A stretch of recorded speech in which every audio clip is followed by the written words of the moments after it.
தவிர போதுமா?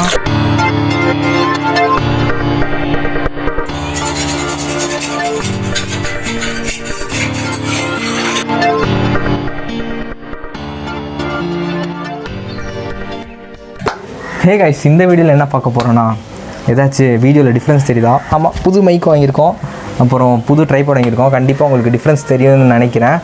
இது வரைக்கும் வீடியோ ரெகுலராக பார்த்துறவங்களுக்கு இந்த வீடியோவில் கொஞ்சம் டிஃப்ரென்ஸ் இருக்கும்னு நினைக்கிறேன்.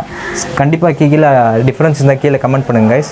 இப்போ சரி, என்னடா பார்க்க போகிறோம் அப்படின்னு பார்த்தீங்கன்னா, என்னோடய மீன் தொட்டி தான். ஆல்ரெடி நான் மீன் தொட்டி க்ளீன் பண்ணியிருப்பேன். அதில் நிறையா ஃபிஷ்ஷஸ் இருந்திருக்கும், நீங்கள் பார்த்துருப்பீங்க. நான் போன வீடியோவில் சொல்லியிருப்பேன், அதாவது நம்மகிட்ட இருக்க மீன்லாம் இறந்துகிட்டே வருதுன்னு. கொஞ்சம் நாளாக ஆக எல்லா மீனும் இறந்துகிட்டே வருது. நீங்களே வந்து பாருங்கள் கைஸ். இதுதான் நம்ம மீன் தொட்டியோட கண்டிஷன். இப்போ பாருங்கள் எப்படி இருக்குன்னு மீனெல்லாம். நான் இதுக்கு முன்னாடி என்னோடய ஃபிஷ் டேங்கை ஃபஸ்ட்டு டேங்க் க்ளீன் பண்ணுறதை பார்த்துருந்திங்கன்னா தெரியும் எவ்வளோ மீன் இருந்துச்சுன்னு. இப்போ பாருங்கள், சுத்தமாக மீன் எதுவுமே இல்லை. இது எதுனாலன்னு கேட்குறீங்கன்னா, ஃபஸ்ட்டு என்னோடய மீனுக்கு வந்து ஆங்கர் வார்ம் டிசீஸ் வந்துச்சு. அப்புறம் மெதுவாக எல்லா மீனும் ஒன்று ஒன்றா காலியாக ஆரம்பிச்சிச்சு. அப்புறம் தொட்டியே காலி ஆயிடுச்சு. அதுக்கடுத்து என்கிட்ட இருந்த ரொம்ப வருஷமாக இருந்த கோல்டு ஃபிஷ்ஷு எல்லாம் செத்து போச்சு. இப்போ இருக்க கோல்டு ஃபிஷ்ஷும் சாக கிடக்குது கைஸ். உங்களுக்கு நான் காமிக்கிறேன். இந்த கோல்டு ஃபிஷ் பாருங்களேன், எல்லா கோல்டு ஃபிஷ்ஷும் டேங்க்கில் அடியில் தான் இருக்குது. எப்பயுமே இப்படி இருக்காது, அப்படியே நல்லா துள்ளி நீந்தி விளாண்டுட்ருக்கோம். இங்கே ஒரு மீனை செத்து போச்சு. இந்த மாதிரி தினமும் ஒரு மீன் சாகுது கைஸ். இந்த சிச்சுவேஷன் இப்படியே லீட் ஆச்சுன்னா கண்டிப்பாக டேங்க் எம்டி ஆயிரும். சரி, இப்போ என்னடா பண்ண போகிற அப்படின்னு கேட்டிங்கன்னா, புதுசாக மீன் வாங்கி விட போகிறியான்னு கேட்டால் அது வந்து இல்லை கைஸ். அப்புறம் எப்படி டேங்க்கை வந்து திருப்பி பழைய கண்டிஷனுக்கே கொண்டு வருவேன்னு கேட்டிங்கன்னா, இதை நான் காமிச்சிருக்கவே மாட்டேன் என்னோடய வீடியோவில். இதுதான் ஃபஸ்ட் டைம் பார்த்துருப்பீங்க. அதாவது ஃபுல்லாக நான் இப்போ தான் கவர் பண்ணி பார்த்துருப்பீங்க. நம்ம செத்துப்போன பேரண்ட்ஸோட ஜென்ரேஷன்லாம் இங்கே தான் இருக்குது, அதோட வாரிசுகள்லாம் இங்கே தான் இருக்குது. வாங்க நான் ஒன்று ஒன்றா காட்டுறேன். இதில் என்னென்னு பார்த்தீங்கன்னா, நம்மளோட கட்பீஸு அல்பினோ கட்பீஸோட குட்டிலாம் இதில் தான் இருக்குது. அப்படியே நெக்ஸ்ட்டு வந்தோன்னு வைங்களேன், இது என்ன பிளான்ட்டுன்னு தெரியுதா? நம்மளுக்கு கேலப்ரோ கொடுத்த சால்வினியா பிளான்ட் தான். இதில் வந்து ஸ்வாட் டைலோட குட்டிலாம் நான் ப்ரீட் பண்ணி எடுத்து வச்சுருக்கேன்.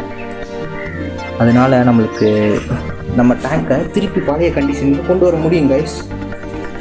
அந்த தைரியத்தில் தான் நான் சொல்கிறேன். இங்கே வந்து இதுவும் சில கட்பியோட குட்டீஸ் தான் இருக்குது. பாருங்கள், எல்லாம் ஹெல்த்தியாக தான் இருக்குது. இதெல்லாம் நான் தனியாக செப்பரேட் பண்ணி வச்சுருக்கேன். ஏன்னா ப்ரீட் பண்ணி அதே டேங்கில் போட்டு நான் வளர்த்துட்ருக்கேன். இப்போ அந்த டேங்கை க்ளீன் பண்ணிட்டு அப்படியே இந்த குட்டி இன்ட்ரடியூஸ் பண்ணால் போதும். டக்குன்னு ஒன்றும் பண்ண மாட்டேன் நான். அதுவும் ஏன்னு சொல்கிறேன், நான் இதில் என்ன இருக்குதுன்னு பார்த்துக்கிட்டிங்கன்னா பிளான்ட்ஸ். அதுவும் இல்லாமல் நம்ம பழைய தொட்டி பார்த்திங்கன்னா அதில் நிறையா பிளான்ட்ஸ்லாம் போட்டிருப்பேன். அது எல்லாம் காலி ஆயிடுச்சு. நம்ம ஒரு பெரிய ஷார்க் இருக்கும், அதுவும் காலி. இதில் பார்த்துக்கிட்டிங்கன்னா ஹாப் பிளாக் கப்பீஸ் எல்லாம் இருக்கும் என்கிட்ட. அப்புறம் டம்போயர் கப்பீஸும் இதில் தான் இருக்குது. அப்புறம் இதில் வந்து என்னன்னு பார்த்துக்கிட்டிங்கன்னா, நம்ம பிளாட்டி குட்டீஸ் தான் இதுக்குள்ளே தான் இருக்குது. ஆக்சுவலாக இதில் இருக்க பாதி குட்டி வந்து எனக்கு தெரிஞ்சவங்களாம் கொடுத்துட்டேன். தெரிஞ்சவங்களுக்கு, அதாவது நான் காலேஜ் போகிறதுக்கு போதே கொடுத்துட்டேன். அது போக தான் இந்த குட்டிலாம் இருக்குது. இதே மோர் தென் எனஃப் தான் கைஸ். அப்புறம் இதுதான் நம்ம மேசிவ் டேங்க்கு. இந்த டேங்க்கை நான் ஆல்ரெடி பார்த்துருப்பீங்க. ஆனால் இந்த கண்டிஷன் இப்போ தான் நான் ஃபஸ்ட் டைம் காட்டுறேன். என்னடா இதுன்னு கேட்டிங்கன்னா, இது வந்து ஒரு ஃபாரஸ்ட் மாதிரி தான் கைஸ் இருக்கும். இதில் ஃபுல்லாக மாலி குட்டி, பலூன் மாலியோட வெரைட்டிஸ் ஃபுல்லாக இங்கே தான் இருக்குது. அப்புறம் பிளாட்டிலே கொஞ்சம் டிஃப்ரெண்ட் பிளாட்டி, மிக்கி மவுஸ் பிளாட்டிலாம் இங்கே தான் இருக்குது. இங்கே பாருங்கள், ஃபாக்ஸ் சைட் பார்த்திங்களா எவ்வளோ இருக்குன்னு. இதே போதும். இதை வச்சே என்னோடய டேங்கை வந்து பழைய கண்டிஷன் கொண்டு வந்துடுவேன். அப்புறம் இதில் பார்த்துக்கிட்டிங்கன்னா ஃபைட்டர் வச்சுருக்கேன் நான். டம்போயர் ஃபைட்டர் இருக்கும். உங்களுக்கு தெரியுதா என்னன்னு தெரியல, நான் அப்புறமே இல்லைனா கடைசியாக காமிக்கிறேன். இதுலேயும் ஃபைட்டர் தான் வச்சுருக்கேன். இதுலேயும் ஃபைட்டர் தான், ஃபீமேல் ஃபைட்டர் அதில் வச்சுருக்கேன் ப்ரீட் பண்ணுறதுக்கு. இதில் பார்த்தீங்கன்னா கப்பி மோல் இருக்குது. இது டேரெக்டாக சன்லைட்டில் வச்சு க்ரீன் கலர் ஆயிடுச்சு. இப்படியே இருந்தால் மீன் செத்துரும், மாற்றிடணும். இன்ட்ரடியூஸ் பண்ணுவேனான்னு கேட்டேன்னா இல்லை. இந்த டேங்கை க்ளீன் பண்ணிவிட்டு 1 வீக் கழிச்சு தான் இன்ட்ரடியூஸ் பண்ணுவேன். ஏன்னா இந்த டேங்க்கில் இருக்க மீனுக்கு ஏதோ டிசீஸ் இருக்குது, அதை மட்டும் கன்ஃபார்மாக எனக்கு சொல்ல முடியும். இன்னும் பாருங்கள், மீன்லாம் செத்து கிடக்கா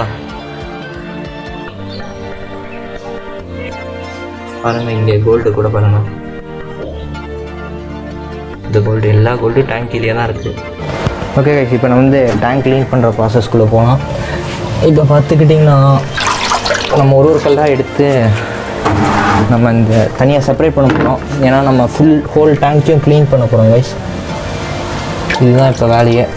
எவ்வளோ அழுக்காக இருக்குதுன்னு பாருங்கள், ரொம்ப பாசம் பிடிச்சிருச்சு. இந்த கல்லெல்லாம் நாங்கள் எங்கேருந்து எடுத்தோன்னா ராமேஸ்வரத்துக்கு ஒரு தான் ட்ரிப்பு இருந்தோம், அங்கேருந்து தான் எடுத்திருப்போம். இதை பற்றி தெளிவாக நான் ஃபஸ்ட்டு வீடியோவிலே நான் காமிச்சிருப்பேன். இந்த மாதிரி தேவையில்லாமல் கல்லுக்கெல்லாம் காசு கொடுத்து வேஸ்ட் பண்ணி வாங்க வேணாம். இந்த மாதிரி ஓசியாவே சுட்டுட்டு வந்துடலாம் எங்களே மாதிரி பீச்சில் இருந்து. இதில் இருக்கிறது பார்த்திங்கன்னா மேக்ஸிமம் சங்கு அந்த மாதிரி தான் இருக்கும். இந்த பாசத்தை காட்டுங்களேன். பார்த்திங்கன்னா ஒரு தொட்டியில் இவ்வளோ பாசம் இருக்கக்கூடாது. மேபி கொஞ்சம் பாசம் இருந்தால் அது வந்து ஃபிஷ்ஷுக்கு நல்லது, அது ஃபுட்டாகவும் எடுத்துக்கும். பட் இவ்வளோ பாசம் இருந்துச்சுன்னா அதை வந்து ஃபிஷ்ஷை வந்து கொன்றும். ஏன்னா சில பேட் பாக்டீரியாஸ்லாம் இருக்கும். அதுவும் இல்லாமல் தொட்டியில் கண்டிப்பாக அமோனியம் கண்டென்ட் அதிகமாக இருக்கும். ஏன்னா ரொம்ப நாளாக க்ளீன் பண்ணல, அப்புறம் ஃபில்ட்ரு வேறு க்ளீன் பண்ணி. அதனால என்னோடய ஃபிஷ்ஷெல்லாம் கைஸ் இது பார்த்துக்கிட்டிங்கன்னா எங்கள் தொட்டிக்குள்ள பாறாங்கல்லாம் வச்சுருப்போம் நாங்கள். இதுவும் அந்த மாதிரி ட்ரிப்பில் தான் எடுத்தது. அவுட்டோர் டேங்க்லாம் வச்சுருந்தா இதெல்லாம் ரொம்ப யூஸ்ஃபுல்லாக இருக்கும். என்னோட மீன் இவ்வளோ உயிரோடு இருக்க காரணமே இந்த ஃபில்ட்ரு தான் கைஸ். பார்த்துக்கிட்டிங்கன்னா இந்த ஃபில்ட்ரு நான் லாக்டவுன் ஸ்டார்டிங்கில் வாங்கினேன். அதாவது ஃபஸ்ட் லாக்டவுன் கொரோனா ஸ்டார்டிங்கில் வாங்கினேன். ஒரு 1.5 வருஷம் கிட்டத்தட்ட நல்லா ஓடிடுச்சு கைஸ். இது வரைக்கும் எந்த பிரச்சனையும் கொடுத்துருக்காது, தினமும் போட்டுட்டு தான் இருக்கோம். பார்த்தீங்கன்னா உங்களுக்கே தெரியும் எவ்வளோ பாசம் முடிச்சிருக்குன்னு. இந்த மேபி இந்த ஃபில்டரை கொஞ்சம் க்ளீன் பண்ணாமல் கூட என்னோடய ஃபிஷ் வந்து டெத்தாக இருக்கும். ஏன்னா ஃபில்டர் க்ளீன் பண்ணாமல் அதில் இருக்க அழுக்கு அமோனியம் கண்டென்ட் அதுலேயும் இருக்கும். அதே திருப்பி தண்ணியில் போய் கூட ஃபிஷ் டெத்தாக இருக்கும். இது பாருங்கள், செத்த மீன் உயிருக்கு தள்ளாடிட்டு இருக்கு. சரி, அது அப்புறமே பிடிச்சிக்கலாம் கைஸ். தண்ணிக்குள்ளே போயிடுச்சு. இப்போ இந்த ஃபில்டர் வந்து நல்லா தான் இருக்குது. நான் இதை க்ளீன் பண்ணணும். ஆல்ரெடி நான் அதை க்ளீன் பண்ணியிருக்கிறத பற்றி ஒரு வீடியோ போட்டிருக்கேன். யாருக்காச்சும் வேணும்னா மேலே ஐ பட்டன் கொடுக்குறேன் கைஸ், போய் செக் பண்ணி பாருங்கள் கைஸ். இந்த கல்லெல்லாம் பார்த்துருக்கீங்களா? இந்த கல் எனக்கு பார்த்துல ஒரு மாதிரி குஷியாக இருக்கும், ஜாலியாக இருக்கும். ஒரு ஸ்லேட்டு குச்சி மாதிரி இருக்கும் கைஸ். இது இந்த ஃபில்டர்லேருந்து தண்ணி எடுக்க போகிறோம். எப்படின்னா இந்த ஓஸ் இதில் கனெக்ட் ஆகிருக்கும். இது வழியாக வந்து தண்ணி இது வழியாக போய் இப்படி ஃபில்டரை திருப்பி டேங்க்குள்ளே போயிடும். இதை பற்றி ஒரு வீடியோ ஆல்ரெடி போட்டிருக்கேன், பார்க்கலன்னா மேலே ஐ பட்டன் கொடுக்குறேன் கைஸ். இதுலேருந்து நம்ம இந்த மோட்டர் ஆன் பண்ணி விட்டால் போதும், ஆட்டோமேட்டிக்காக தண்ணி இது வழியாக கீழே போயிடும் கைஸ். இப்போ பாருங்கள், மோட்டர் ஆன் பண்ணியாச்சு. இப்போ பாருங்கள், தண்ணி அப்படியே கீழே போயிடும். அவ்வளோதான், கொஞ்ச நேரம் கழிச்சு அதுவாகவே ட்ரைன் ஆயிடும் கைஸ். இது என்னன்னு பார்க்குறேன், திடீர்னு என்னோட பைப்பை காமிக்கிற கேட்டு வர காமிக்கிறேன்னு பார்க்குறீங்களா கைஸ். இது வந்து என்னோட டேங்க் கொஞ்சம் க்ளீனாக இருக்கனால கோரி தண்ணியை எடுத்து ஊற்ற முடியாது, அதே தண்ணியை திருப்பி நெப்ப முடியாது. அதுக்காண்டி தான் கொஞ்சம் ஈஸியாகவே இருக்கட்டும்னு சொல்லிட்டு கேட் வாலையும் இங்கே ஃபிக்ஸ் பண்ணுறோம். திறந்து விட்டால் தண்ணி அப்படியே வந்துடும், அதனால் கொஞ்சம் கழுவு ஈஸியாக இருக்கும். இப்போ ஏன் இந்த டப்பில் நான் தண்ணி பிடிக்கிறேன்னா, என்னோடய ஃபிஷ்ஷெல்லாம் ஃபஸ்ட்டு மாற்றணும். ஏன்னா நான் உள்ளே பாசை ஃபுல்லாக எடுக்க போகிறேன். ஏன்னா பார்க்க எனக்கே கொஞ்சம் அருவருப்பாக இருந்துச்சு. சரி, டேங்க்கை ஒரு பாசத்தெல்லாம் எடுத்து க்ளீன் பண்ணிடுவோம். பாசெல்லாம் எடுத்துட்டோன்னா மீன் தெரியாது, தண்ணி ரொம்ப கலங்கலாயிரும். அதனால தான் முன்னாடியே நான் ஃபஸ்ட்டு ஃபிஷ்ஷெல்லாம் மாற்றிட்டுருக்கேன் கைஸ். சரி, இப்போ நீங்கள் பாசத்தை எடுக்க போகிறோம். பாருங்கள் எப்படி வருதுன்னு மட்டும் பாருங்கள். சில பேருக்கு இந்த சவுண்ட் ஒத்துக்காது, சாரி கைஸ்.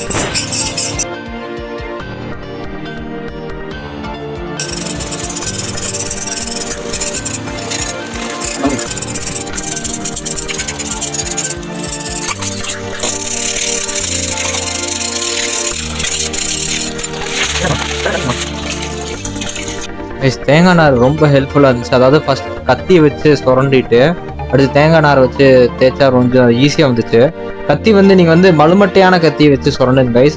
இதே நீங்கள் கிளாஸ் டேங்கையும் கூட இந்த மலுமட்டையான கத்தியை வச்சு சுரண்டா அந்த உப்பு கரெல்லாம் வந்துடும்.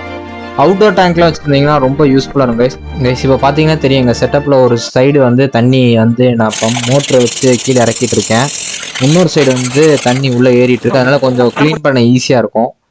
இப்போ வந்து மீன் பிடிக்கிற டைம் கைஸ்.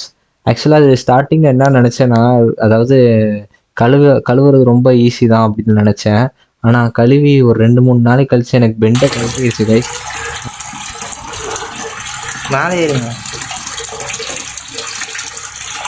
கைஸ். இந்த கோல்டுக்கு பார்த்தீங்கன்னா சைட்லலாம் ஒரு ரெட் ஸ்பாட் மாதிரி டிசீஸ் இருந்துச்சு. இது ஒரு ஃபங்கல் டிசீஸ் தான். ஏன்னா அம்மோனியம் கண்டென்ட் டேங்க்கில் அதிகமாக இருந்துச்சு இந்த மாதிரி டிசீஸ் வரும்.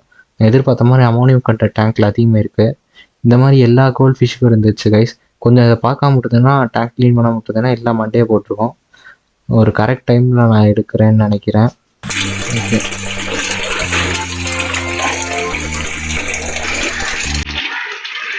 வீடியோ ரன் ஆகிட்டு தானே இருக்குது. டிசீஸ்லாம் வந்துருக்கேன். இதுக்கு வந்து இந்த இடத்துக்கு ஜூம் பண்ணோம்னா நானே வர மாட்டேன். அந்த காமிச்சிங்களா?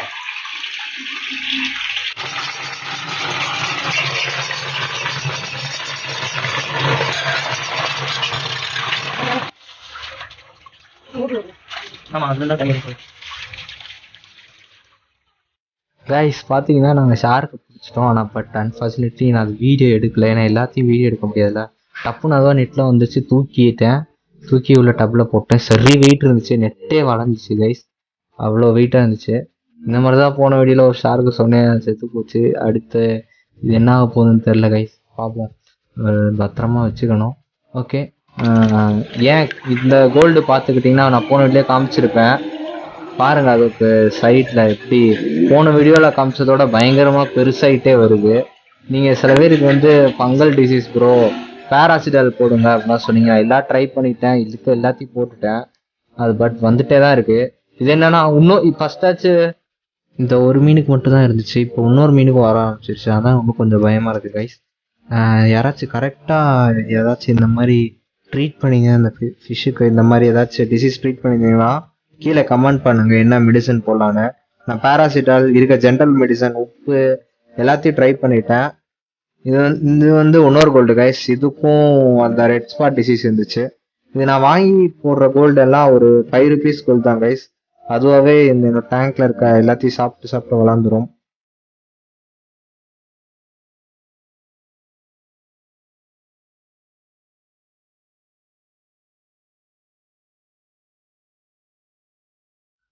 அப்போதே ஒரு மீன் சொல்லியிருந்தேன், உயிருக்கு ஊசல் ஆடிட்டு இருந்துச்சு. நல்ல மீன் தான், செத்து போச்சு கைஸ். இது வந்து ஷார்க், அதாவது நான் ஒயிட் ஷார்க் செத்து போச்சுன்னு சொன்னேன்ல, அதுக்கடுத்து வாங்கினது கைஸ். நெட்டு கிழிஞ்சிருக்கும், ஏன்னா அது வந்து பூச்சி கடிச்சு ஓட்டையாகிடுச்சு.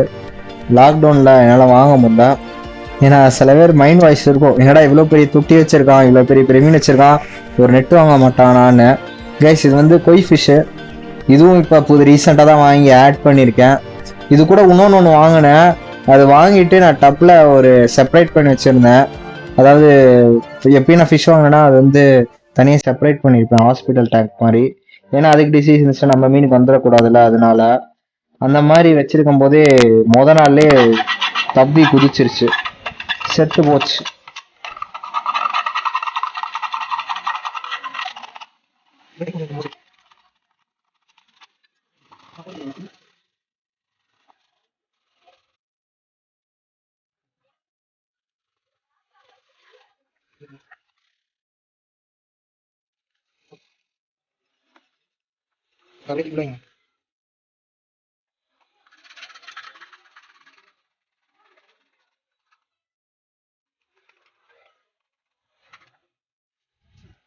இருக்கா எங்க பூனை குட்டி வந்துருக்கு. மியாவ்.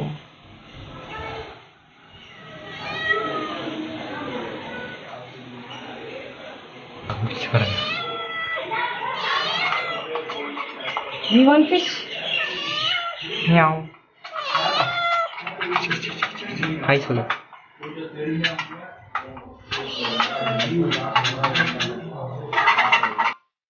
கைஸ் எப்பயுமே மீன் தொட்டி பக்கத்துல உப்பு இருக்கும், ஏன்னா அது ஒரு ஃபர்ஸ்ட் எய்டு மாதிரி. மீனுக்கு உடம்பு சரியில்லை, உப்பு எடுத்து போடு. மீனுக்கு டிசீஸ் இருந்துச்சு, உப்பு எடுத்து போடு. அந்த மாதிரி தான் எங்கள் வீட்டில் மேக்ஸிமம் உப்பு தான் ப்ரிஃபர் பண்ணுவாங்க. கல் உப்பு, நான் அயோடைஸ் பண்ணது. சில டிசீஸ்லாம் உப்பை வச்சே அதுவாகவே க்யூர் ஆயிரும், அதுக்காண்டி தான் நாங்கள் உப்பு ப்ரிஃபர் பண்ணுறோம்.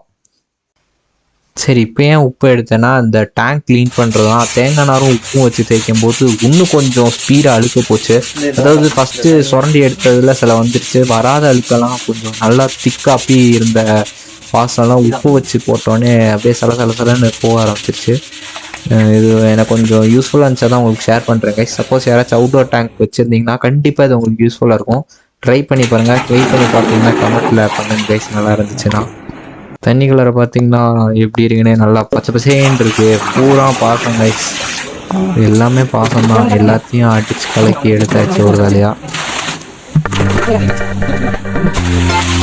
கைஸ் இப்போ பார்த்துக்கிட்டிங்கன்னா நம்ம வந்து சைடில் இருக்க பாசத்தெல்லாம் அடித்து நாக் அவுட் பண்ணுறோம். அடுத்து நம்ம போக வேண்டிய பாட்டு வந்து பாட்டம். பார்த்தீங்கன்னா எவ்வளோ பாசம் அப்பி இருக்குது. ஆனால் இதை சுரண்டி எடுக்கிறதுக்குள்ளே என்னோடய பெண்டு கலண்டுருச்சு, கால்லாம் நடுங்கிருச்சு. பட் இந்த வீடியோவில் அவ்வளோதான். ஏன்னா இதே இப்போ 16 மினிட்ஸ் வரைக்கும் வந்துச்சு. இதுக்கு மேலேயும் நான் இழுத்தேன்னு வைங்களேன், நீங்கள் கடுப்பு அடித்து நீங்களே ஸ்கிப் பண்ண ஆரம்பிச்சிருவீங்க. இது வரைக்கும் உங்களுக்கு கண்டிப்பாக பிடிச்சிருக்குன்னு நினைக்கிறேன். பிடிச்சிருந்தா லைக் பண்ணுங்கள், ஷேர் பண்ணுங்கள். மறந்துடாமல் யாருக்காச்சும் எப்படி அவங்க டேங்க்லாம் க்ளீன் பண்ணணுன்னா இந்த வீடியோ அனுப்பிச்சிடுங்க. அவுட்டோர் டேங்க்லாம் வச்சுருந்தாங்கன்னா கண்டிப்பாக யூஸ்ஃபுல்லாக இருக்கும்.